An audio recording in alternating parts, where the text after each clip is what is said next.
তুমি কে? আরে কে তুমি? ভাই সারো সারো, আমাকে আমাকে মেরো না, আমাকে তো ছেড়ে দাও। আরে কেউ তো আমাকে বাঁচাও। আরে আরে ভাই কি হয়েছে তোর? আরে ও তো চলে এসেছে। কে এসেছে? আরে আমার এক্স গার্লফ্রেন্ড তো ভূত হয়ে চলে এসেছে। আরে ভাই ওদিকে তো দেখ, ওটা আবার তোর এক্স গার্লফ্রেন্ড নাকি? ওরে বাবা রে বাবা, কেউ তো আমাদেরকে বাঁচাও, দরজাটা তো খোলো খোলো। চুপ কর শালি। আরে শালা দরজা তো ভেতর থেকে বন্ধ। আরে ভাই চালু করে তো সাধু বাবার কাছে চল। আরে বাবা নিচে তো নেমে আসুন। কি হয়েছে? আরে বাবা একটা ভূত তো আমার পিছনে পড়ে আছে, ও তো আমাকে মেরে ফেলতে চাইতেছে, আমাকে তো বাঁচান। আরে ভূত তো মানুষকে এমনিতেই মারতে চায় না, কোনো তো কারণ আছে।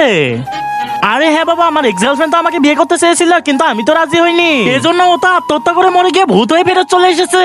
আর এখন তো আমাকে মারতে চাইতেছে, আপনি তো আমাকে বাঁচান। আবে শালা ঠিক আছে দেখতেছি।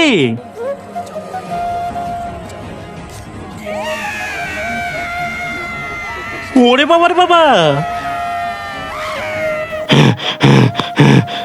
আরে ডাইনি তুই তো ওদেরকে ছেড়ে দে, না হলে তো আমি তোকে ভস্য করে দেব।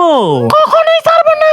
সাদিয়া তুই, তার মানে তোর মৃত্যুর জন্য ওই দায়? হ্যাঁ, কিন্তু এগুলো দিয়ে আপনি কি করবেন? আপনি তো ওকে ভস্য করুন। ভস্য তো ও হবে না, হবি তুই। কিন্তু তার আগে আজকাল দেখতেছি মেয়েদের ডান্স ভিডিওতে সবাই লাইক সাবস্ক্রাইব করতেছে, কিন্তু এই অসহায় বাবার জন্য তো কেউ লাইক সাবস্ক্রাইব করে না। আজকে তো দেখাই যাক এই অসহায় বাবার জন্য কয়জন ভিডিওতে লাইক সাবস্ক্রাইব করে।